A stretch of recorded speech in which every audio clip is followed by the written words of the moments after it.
I'm Taylor, 75. Sitting here in my cozy apartment by the ocean, the gentle sound of waves lulling me, I'm reminded of the storm that led me here. It all came to a head one fateful family dinner, a night that shattered the illusion of a loving home. My son, Ryan, had invited his business associates over. I'd spent the whole day in the kitchen, my arthritic hands aching as I prepared a feast. Ryan's wife, Lily, was always cold towards me, but I never expected what was to come. As we sat around the table, the conversation flowed around me as if I were a ghost. Ryan was engrossed in talking about work. Lily was laughing too loudly at every joke his boss made, and my grandchildren were glued to their tablets. I sat quietly in the corner, just there to serve. Then, Ryan's boss asked me, "Taylor, what do you do in your retirement?" Before I could answer, Lily let out a scoff. "She's always at the doctor's, getting all these expensive medications. She's just a drain on our finances." The table fell silent, and I felt my face flush with humiliation. I looked at Ryan, hoping, praying, that he would defend me. But he just laughed awkwardly and changed the subject. That night, I lay awake in the small room I'd once thought of as mine. 5 years ago, I'd signed the house over to Ryan when he promised to take care of me. "It's your home too, Mom," he'd said. But that night, I realized I was just an unwanted guest. The next morning, the house was a flurry of activity as Ryan and Lily got ready for work and the kids rushed to school. No one checked on me. No one apologized. It was as if the previous night's humiliation had never happened. I went to the kitchen to make myself a cup of tea. As I sat at the table, memories of all the small cruelties over the years came flooding back. Lily would rearrange my kitchen without asking, Ryan would make family decisions without consulting me, and they'd constantly comment on my old-fashioned clothes and habits. I'd always told myself that family was family, that I should stay and endure it. But that morning, I knew I couldn't take it anymore. I remembered a savings account my late husband had started before he passed. I'd never touched it, saving it for a rainy day. Well, the storm had arrived. I picked up the phone and called a real estate agent. My voice was surprisingly steady as I said, "I'd like to sell my house." The agent was shocked, but I was resolute. I looked around the kitchen where I'd cooked countless meals, the living room where Ryan had taken his first steps, and the garden I'd planted with my own hands. "It's no longer my home," I said firmly. The meeting with the real estate agent confirmed that I still had partial legal rights to the house. A clause in the transfer papers from 5 years ago required my consent for any sale. It felt like a lifeline. The house sold quickly. The housing market was booming, and our neighborhood was popular with young families. I signed the papers, my hand steady despite the magnitude of what I was doing. I'd found a small apartment in a community for active seniors by the ocean.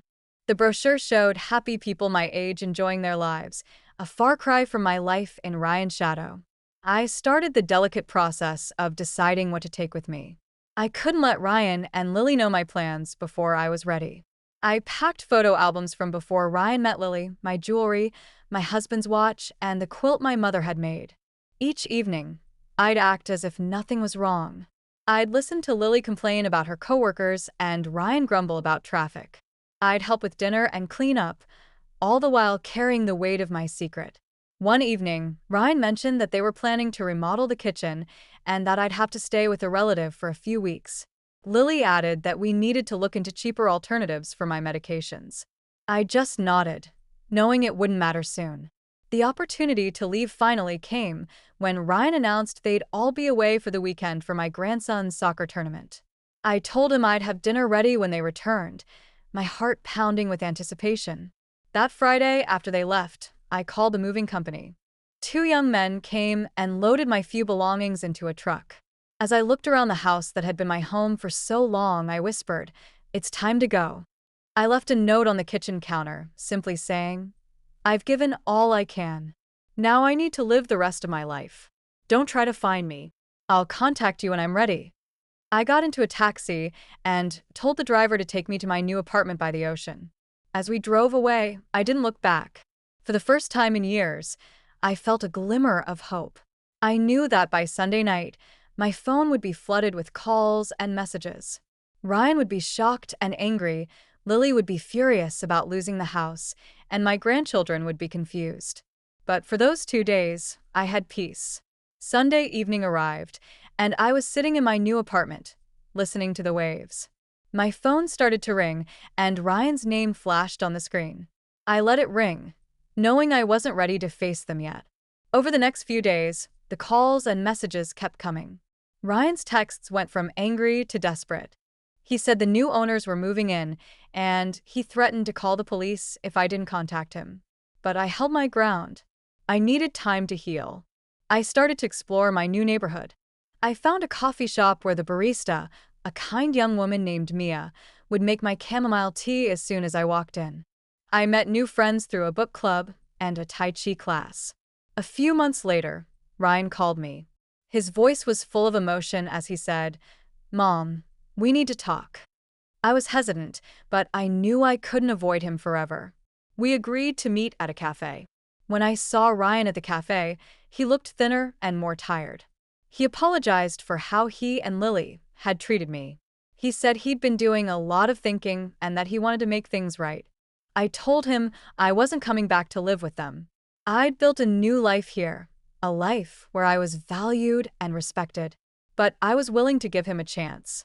We agreed to start seeing each other and the grandchildren on Sundays.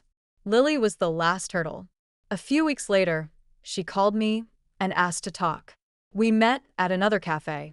She told me she'd been seeing a therapist and that she realized she'd been wrong. She explained that her mother had treated her grandmother badly, and she'd unconsciously continued the pattern. I didn't forgive her right away, but I agreed to include her in our next Sunday gathering. It was a small step, but it was a start. 6 months after I'd left the house that had become a prison, I hosted Thanksgiving dinner in my apartment. Ryan, Lily, and the children came with pumpkin pies and nervous smiles. As we sat around the table, I looked at the faces of my family and my new friends. I felt a sense of peace and hope. I'd finally found my place in the world, and I was no longer invisible.